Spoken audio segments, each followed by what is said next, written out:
You can only be the best mom if you're good to yourself first.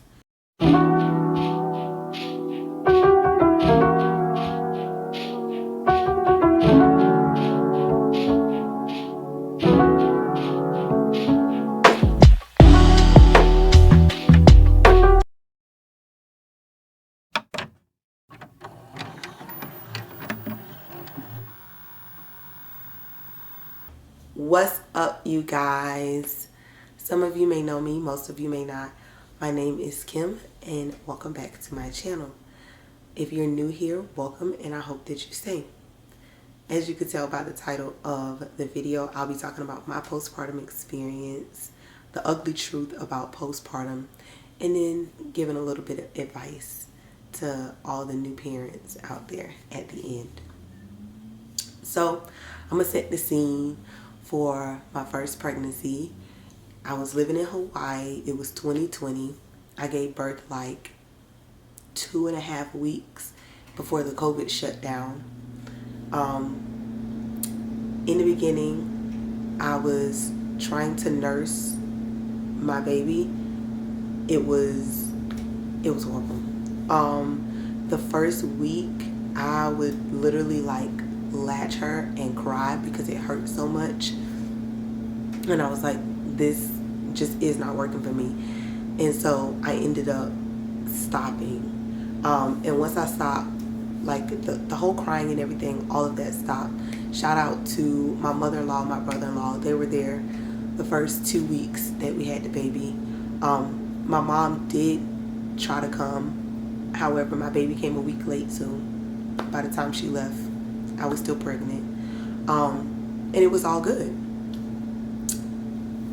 They left, we had the COVID shut down, and I was at home for like 5 or 6 months with my baby before she actually had to go to daycare. Once she got more active, I should say, I realized that she had a preferred parent, which was her daddy.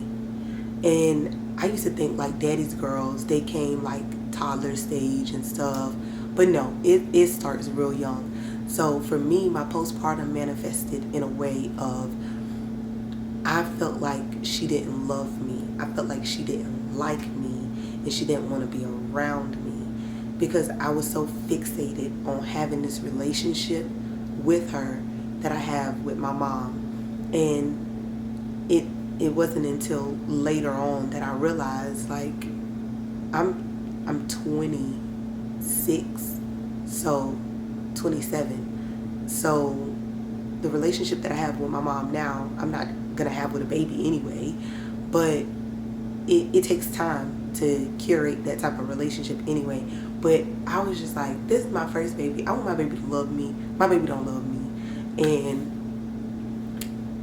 it was just freaking me out. It took a lot of convincing, but I finally just realized she's a daddy's girl, so I just let it be. Second birth, I'm here. It is 2023. The first week my mom was here. She was actually there when I gave birth because my husband couldn't be there, and she was there to help me. Shout out to her. And shout out to my 2 friends who came and they helped me for a week as well. I mean, they gotta be God's favorite, because they drove like over 10 hours to come be with me during this time, and I'm so grateful for that. When they left this time around, I was nursing, so around the clock, whenever he wanted to feed, that's what I was doing. I was home with him, well, with both of my children, Sunday afternoon to Friday night by myself, and then my husband would be home on the weekends because he was at the police academy, so he couldn't be here. And that went on for about 10 weeks, and so I was exhausted. My postpartum manifested itself differently this time around because I felt so detached from my husband. I felt resentment because he couldn't be there during the birth, because he couldn't be there throughout the week with me. I'm tired, I'm not sleeping, and being that exhausted, it started to affect me in a different way. Like it was like everything was, it was just crazy. I began to have very, very negative thoughts. And if you know what I mean, you know what I mean. They were very bad. And I knew I needed to say something, and I did. That's just something that I ended up having to work through. But that's how postpartum affected me that time around. I gave birth vaginally both times. I did not rip either time. So my healing process each time was generally good. Of course, it was still healing. I still had to take it easy, that sort of stuff. The ugly truth about postpartum, things that people just seem to don't tell you and they try to sugarcoat. I've even asked some of my mom friends, you know, what are some things that you wish you knew about postpartum before having a baby? And some of the things are, you are not going to love your new self immediately. Like, it's going to take some time to love the new body that you have. Like, you just gave life, but it's still going to take some time. Another one, your body, it's going to hurt. It's going to hurt, you know. That's just how it is, especially if you have a C-section. You are going to be in pain, and you just kind of like have to work through it naturally. Another one is, you will feel alone in a room full of people. In a room full of people, you could still feel so alone, and you don't even know why. Like, you can't even begin to understand why. Anything that you thought you knew with baby number one, get that out of your head for baby number two, or any baby after that. It is not going to go the way you think. It is not. That is a different human. That is a different person, different personality, and it will show just as early. It's going to drive you insane trying to do the same exact thing with the second baby that you tried to do with the first. It's not going to work.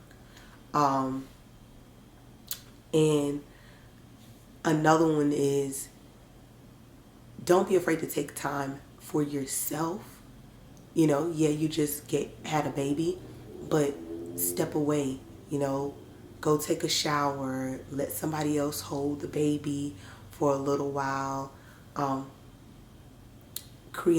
You need a village during this time, no matter what. Like, you're gonna need help during this time, because you're only one person, and you can easily burn yourself out. And that leads me into the advice that I have. The fourth trimester, that, 12 weeks after you have a baby, during that healing time, that is about you. Yes, you just had a baby. I know you got to keep that baby alive.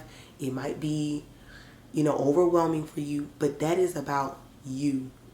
You can only be the best mom if you're good to yourself first. You have to make sure that you are right in, within. And as you could tell from my story, postpartum doesn't always kick in as soon as you leave the hospital. Like, you're not leaving the hospital and, you have postpartum depression the next day. It can occur months after you've just left the hospital. And that first year is a very sensitive time for you. So just learn to take care of yourself during this time and create a village. Whether it's joining a Facebook page or finding an app for moms, create that village for yourself so that you do not burn out. And with everything that I have experienced through postpartum, talked with my friends and seeing them go through and postpartum, all this whole journey, it makes me want to pursue being a doula so much more. So be on the lookout for that. But yeah, that is my postpartum story.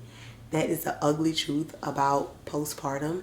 And I hope that that advice is able to get any of you through anything. And remember, you're not alone. There's moms going through this all over. And if you ever feel like you are at your wit's end, please reach out to somebody, so that you can get some help. And thank you for